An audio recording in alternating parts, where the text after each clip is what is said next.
નમસ્કાર મિત્રો આપની સાથે હું છું પિનલગીરી ગોસ્વામી।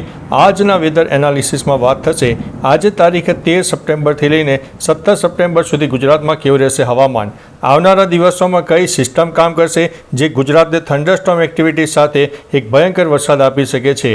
હજુ પણ ગુજરાતના અનેક ભાગોમાં વરસાદે વિરામ લીધો છે, તો મિત્રો ક્યારે વરસાદનો નવો રાઉન્ડ આવશે અને ગુજરાતમાં અત્યારે જ્યારે 85થી 87% આસપાસ વરસાદ નોંધાઈ રહ્યો છે, ત્યારે આગામી 20 સપ્ટેમ્બર સુધીમાં તે વરસાદનું પ્રમાણ આપણને 100% સુધી મળી જાય તેવી સંભાવના દેખાઈ રહી છે। અને આ વખતનો જે રાઉન્ડ છે તે નદીઓમાં જળસ્તરનો વધારો થશે, ડેમની જળ સપાટી પણ વધશે, ડેમના દરવાજા ખોલવા પડે તેવી પણ પરિસ્થિતિનું નિર્માણ થશે।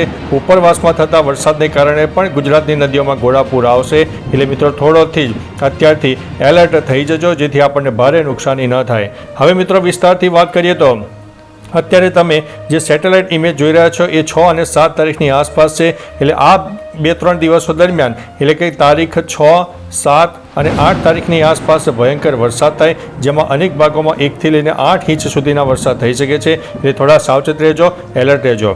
બાકી મિત્રો આવતીકાલથી જ આ જે વરસાદની સિસ્ટમ છે પોતાનું રૌદ્ર સ્વરૂપ બતાવી દેશે, જેમાં મહારાષ્ટ્ર સહિત મધ્ય ભારતના અનેક ભાગો પ્રભાવિત થશે અને એના લીધે થઈને ગુજરાતના દક્ષિણ ગુજરાત, સૌરાષ્ટ્રનો દક્ષિણી પટ્ટો હોય, ઉત્તર ગુજરાતનો પૂર્વ તરફનો વિસ્તાર હોય, મધ્ય ગુજરાતને સમગ્ર ગણીને ચાલવો, એટલે ધીમે ધીમે આવતીકાલથી જ વરસાદની શરૂઆત થઈ જશે। એટલે મિત્રો અત્યારે વરસાદનો વિરામ છે તો એમ નહીં માની લેવો કે અત્યારે વરસાદ નથી થવાનો। ત્યારબાદ મિત્રો એક 4મી તારીખની આસપાસનું પણ સેટેલાઇટ ઇમેજ બતાવી દઈએ। 4મી તારીખની આસપાસ અને 5મી તારીખની આસપાસ પણ આ દક્ષિણ ગુજરાતને 1 નંબર ઉપર ગણીને ચાલવો, કારણ કે આ જે વરસાદની સિસ્ટમ છે બંગાળની ખાડીની સિસ્ટમ છે અને ધીમે ધીમે આગળ વધતા ગુજરાતના મોટાભાગના વિસ્તારોને આવરી લેશે અને સાર્વત્રિક વરસાદનો માહોલ આપશે। તારીખ 4 અને 5 તારીખથી જ આ સિસ્ટમની શરૂઆત થઈ જશે, જેમાં દક્ષિણ ગુજરાત, સૌરાષ્ટ્ર, મધ્ય ગુજરાત અને ઉત્તર ગુજરાતના અનેક ભાગોને વ્યાપક અસર થશે અને આ સિસ્ટમમાં 9 અને 10 સપ્ટેમ્બર પહેલાં કચ્છના પણ અનેક ભાગોમાં ભારે વરસાદ આપે તેવી સંભાવના છે। હવે મિત્રો તારીખ પ્રમાણે તમને જણાવીએ તો મિત્રો આજે થઈ ગઈ છે તારીખ 3 સપ્ટેમ્બર, તો 3 સપ્ટેમ્બરથી જ મધ્ય ભારત એક્ટિવ થઈ જશે, જેની અસર ધીમે ધીમે ગુજરાતને થવાની છે। આજે 3 સપ્ટેમ્બરે થોડું વરસાદનું પ્રમાણ ઓછું રહેશે, પરંતુ મોડી રાત્રે અને કાલે વહેલી સવારથી જ આ સિસ્ટમની વ્યાપક અસર થવાની છે, કારણ કે બંગાળની ખાડીની જે વરસાદની સિસ્ટમ છે એ મધ્ય ભારત તરફ એક્ટિવ થઈ રહી છે।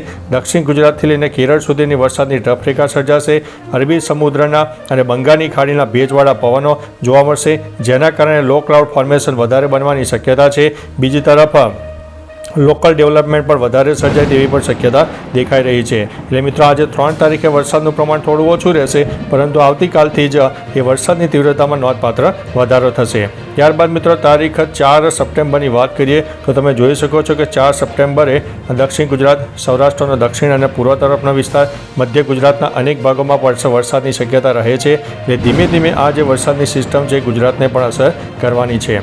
ત્યારબાદ મિત્રો તારીખ 5 સપ્ટેમ્બર એટલે કે શિક્ષક દિનના દિવસે પણ દક્ષિણ ગુજરાત, સૌરાષ્ટ્રનો દક્ષિણ અને પૂર્વ તરફનો વિસ્તાર, મધ્ય ગુજરાત સમગ્ર, ઉત્તર ગુજરાતના પણ અનેક ભાગો, સાબરકાંઠા, મહેસાણા અને અરવલ્લીમાં વરસાદની શરૂઆત થઈ જશે।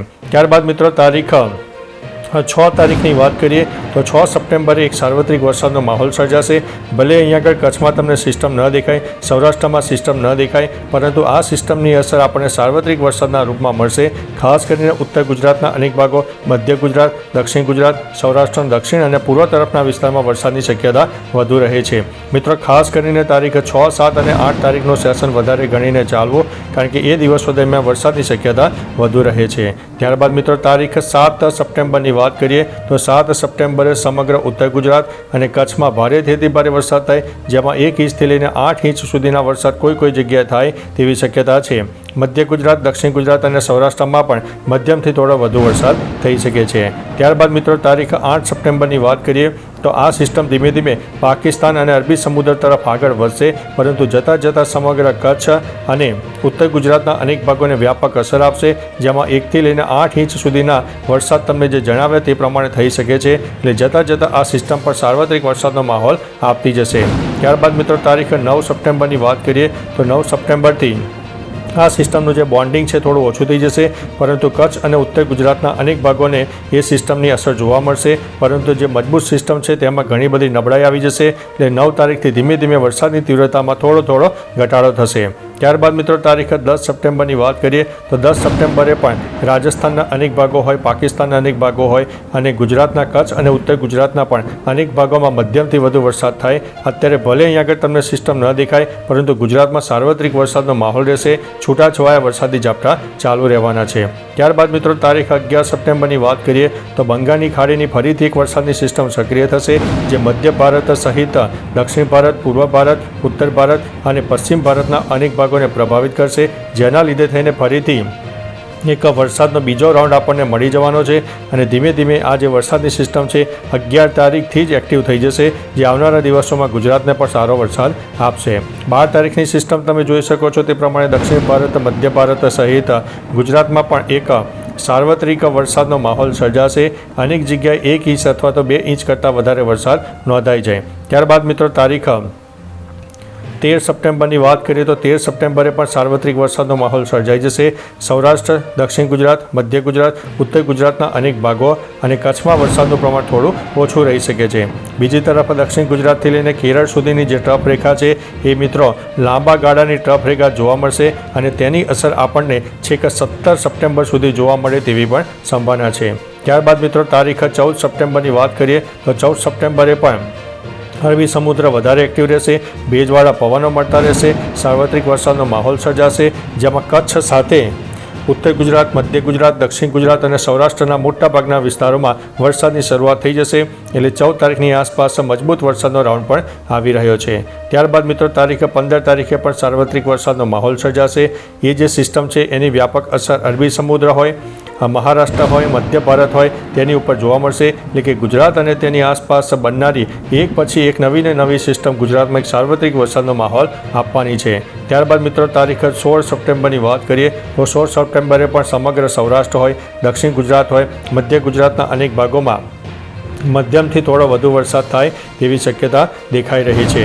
અંતે મિત્રો તારીખ 17 સપ્ટેમ્બરની વાત કરીએ તો 17 સપ્ટેમ્બરે ભારતના કહી શકાય કે 50થી લઈને 60% વિસ્તારમાં વરસાદની શક્યતા રહેશે.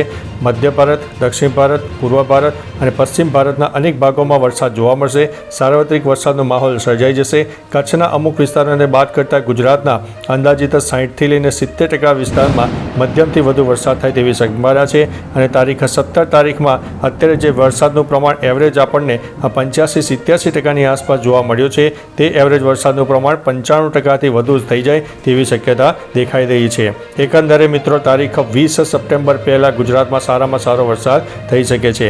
બીજી તરફ મિત્રો નવરાત્રિના દિવસો પણ આવી રહ્યા છે, ત્યારે નવરાત્રિમાં પણ છૂટાછવાયા વરસાદની શક્યતા રહે છે. પરંતુ આ એક પૂર્વાનુમાન છે.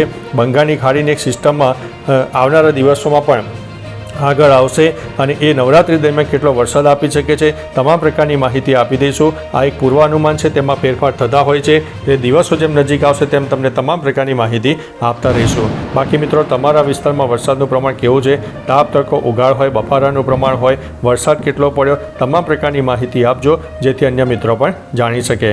તો ચાલો મિત્રો ફરીથી દેશ અને દુનિયાના તાજા સમાચાર અને વરસાદની નવી આગાહી લઈને મળતા રહીશું.